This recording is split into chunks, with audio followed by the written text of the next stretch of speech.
వాళ్ళు ముందుకొస్తేనే మేము ముందుకొచ్చాం. మా ప్రవీణ్ అన్న ఇప్పుడు మా కుడి భుజం వెళ్ళిపోయిందండి. మా కుడి భుజం అనేది లేదు ఇప్పుడు మాకు.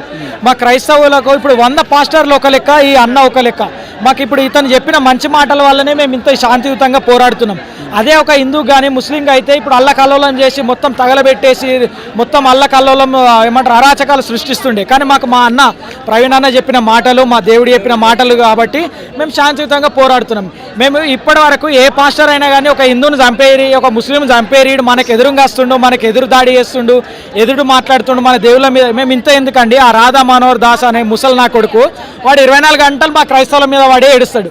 ఆ ముసలి కొడుకును కూడా మంచి ఆయుషి దేవా వాడే మారాలి అని మేము ప్రార్థిస్తాం తప్పిస్తే నా కొడుకు మాకు మాట్లాడుతున్నారు మనం 100 మంది వెళ్ళి ఆయన మీద దాడి చేద్దాం, మనం అందరం వెళ్ళి చంపేద్దామని ఏ ఒక్క క్రైస్తవుడు ఏ ఒక్క క్రైస్తవ పాస్టర్ కూడా చెప్పలేడు. ఎందుకంటే మేము మారుతాడు, వాడే దేవుని సృష్టిస్తాడని మేము అనుకుంటున్నాం. కానీ మీరు ఎందుకు అట్లుంటలేరు? మీ గ్రంథాలు అట్లనే చెప్పినాయి, చంపేరి దాడి చేయరి, చంపేసి అనాథ శవంలాగా పడేరి, మొత్తం హత్యలే చేయరి అని చెప్తుందా?